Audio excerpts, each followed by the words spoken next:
What is happening, guys? Members only, Wednesday, August 11th. Main slate MLB. Appreciate Ryan getting out that early slate.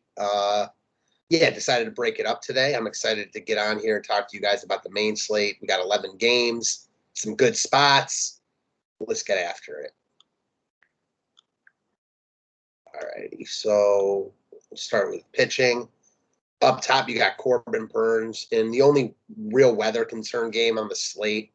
Again, we saw this game have a big delay last night. Expected rain again tonight. There's a lot to like about Burns here. I mean, the Cubs lineup is awful. He's got the highest strikeout rate on the slate. He's in a great spot. A lot to like about Burns if the weather holds. I don't think he's a must though, even if the weather's perfect in this game, because there's other good options that I like. Gausman being one of them. Was really good last time out against Arizona. He was very low owned, and I liked him a lot. Now he gets the same Diamondbacks lineup in an even better spot at home.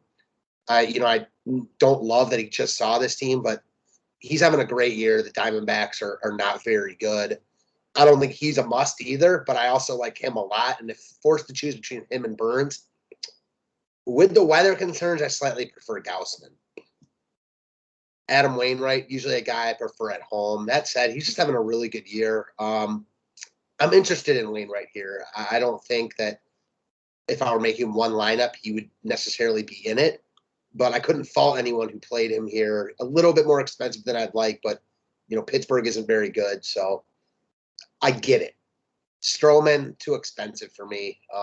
He just doesn't have the strikeout upside at this price point that you really look for. Alek Manoah, in play. Pretty big upside in 2 out of his last 4, 20 plus in 3 of 4 of the other games. He's been solid. You wish he were a little bit cheaper, but the Angels lineup doesn't scare you at all. Manoah's got a real big arm. He's in play. Gibson, no thanks. I like the Dodgers. Frankie Montas, definitely in play for me. I'm a huge Montas fan. I'm just a fan of his stuff. Not the greatest spot in the world in Cleveland, but not a bad spot either. The weather is pretty warm here. So, he does get a ballpark downgrade coming from Oakland, coming into Cleveland from Oakland. That said, his stuff is just electric. When he's on, he's got big upside. Check the game log.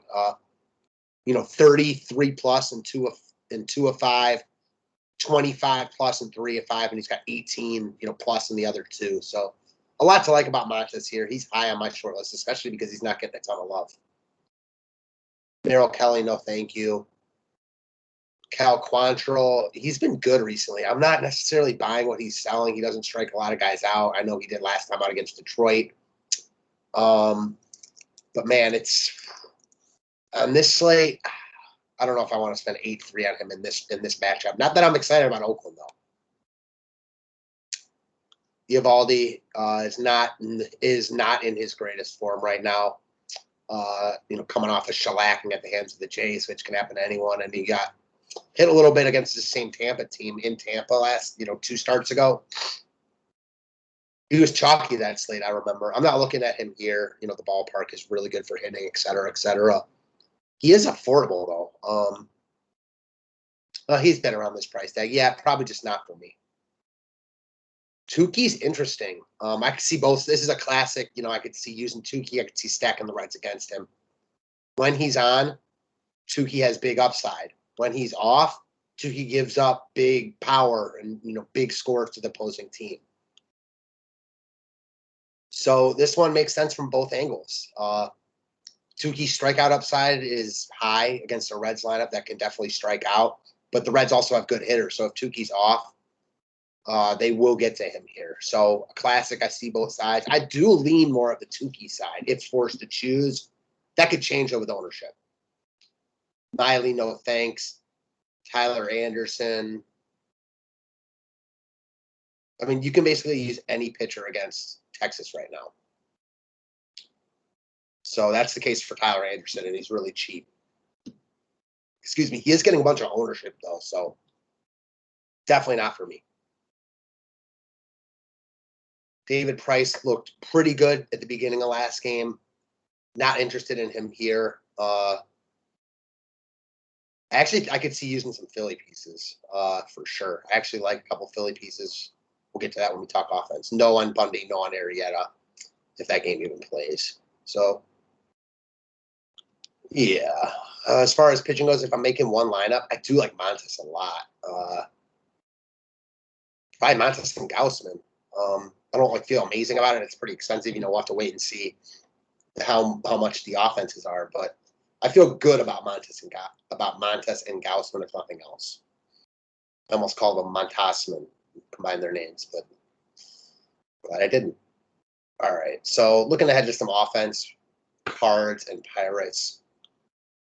We have the Cardinals getting a ton of love on this slate because they're so cheap. Facing a pretty weak pitcher in facing Will Crow. Yeah, he sucks. Oh yeah. Okay, so he had two decent starts and then got shelled by Cincinnati last time out. He's probably not that bad, but he's definitely not as good as he was the two starts before that. So St. Louis is so cheap. I understand why they're getting love. Arenado at 4,900. I mean, it's just Dylan Carlson leading off at 2,800. They got cheap guys all over. Goldie at 4,600. This is, you can stack them and spend up. They make a ton of sense in cash games. In tournaments, I'm likely to fade them. I don't like these teams that are getting a ton of love just because of how cheap they are. I'm normally a decent decent-sized St. Louis fan, but not today. Not tomorrow. They're going to be chalk like this. In cash games, though, do your thing. As far as the Pirates go, not really interested in stacking them. I could see using our boy Hoyt Park, homered last night. He looks to be their leadoff guy now. He's 2K. Give me 1 second, guys.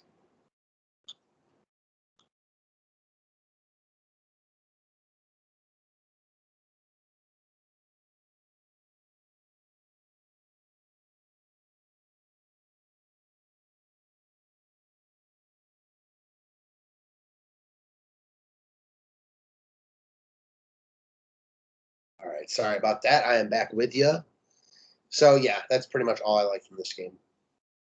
Phillies and Dodgers. So, this is definitely when I could see offense in. Both offenses look good. Gibson's been solid this year, but much more solid than spectacular. The Dodgers are just lethal, and they're expensive, which is going to keep their ownership down. I mean, Turner, Muncy homered late last night. Turner's just electric. He's awesome. Bellinger I don't know what he did last night. He was, doubled and walked, had 2 homers in back-to-back games before that. Pollock's been awesome. He's been hitting like 400 over the past month. The whole Dodgers lineup is in play. We'll have to wait and see what it looks like. But yeah, ballpark upgrade. They get a full 9 innings. They're going to be under-owned because of their price tags.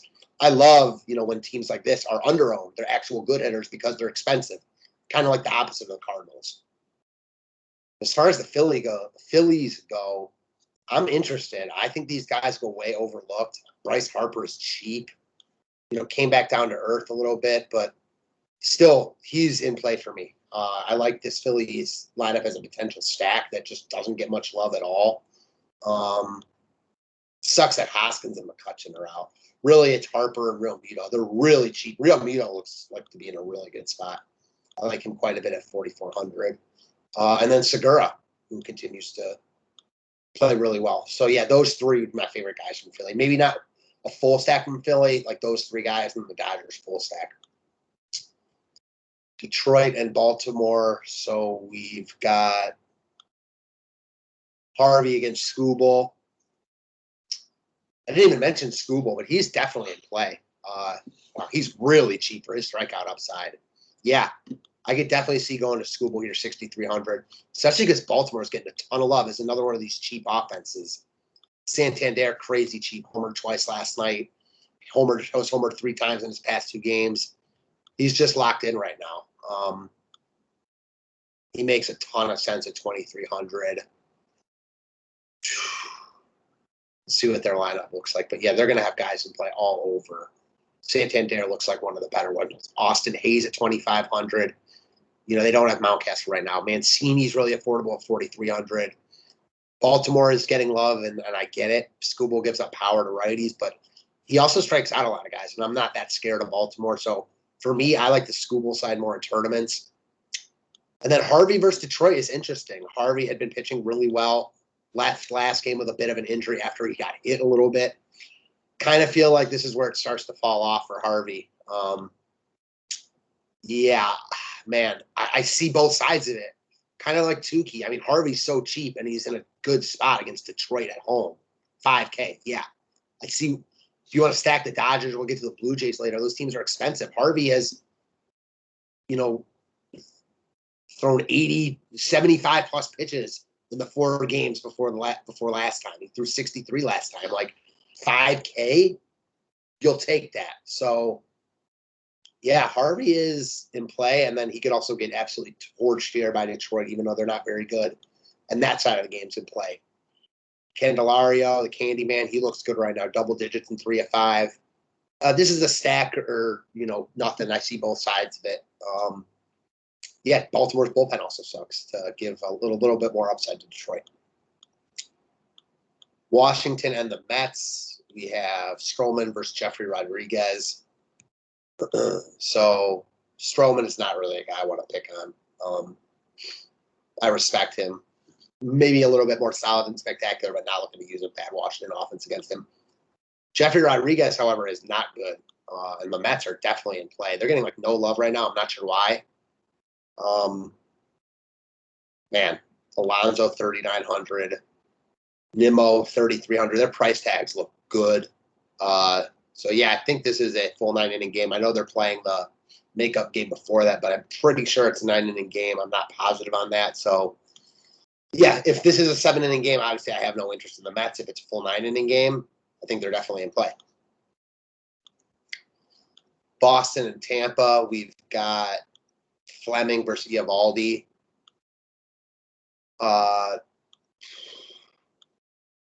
Tampa's going to always be in play. They strike out a lot, so the opposing pitcher, if he's good, is in play against them. But Tampa's lineup is just awesome. So if you want to use them against Eovaldi, I get it. I mean, Cruz, Meadows, Rosarita, these guys are all under 5K, and they're all very good.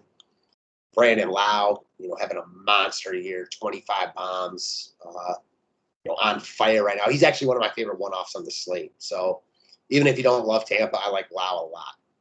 As far as the Boston side goes, they've got a ton of power against left-handed pitching. JD Martinez, not in his greatest form right now, but I do feel like, he had a really good game a couple games against Toronto. Other than that, been pretty quiet. Good spot for him at home, 4,600 against the lefty. Renfroe, 3,600. Kike, 4,300. Devers and Bogarts are a little bit more pricey, but they're also wildly in play. I could see using some Boston here. Oakland and Cleveland. I'm not looking at Cleveland against Montes. Oakland, Quantrill's been good enough lately where I don't want to pick on him. I'm not buying it, so I don't want to use him against Oakland. I'd more likely to use a couple Oakland bats, but they'll probably get some love too. I could see selling out and stacking Oakland. I doubt the full Marte, Olsen. Do they have anyone more expensive besides them? Not really. So they will get love. They got cheap guys to fit in with the expensive guys. So I don't know. Oakland doesn't excite me, but I wouldn't say they're not in play. Cincy and Atlanta. This is an interesting one. I mentioned with Tucson. I could see using Tucson. I could also see stacking the Reds. Winker's having a monster year against right-handed pitching. He looks good. Joey Votto, same thing. India, same thing.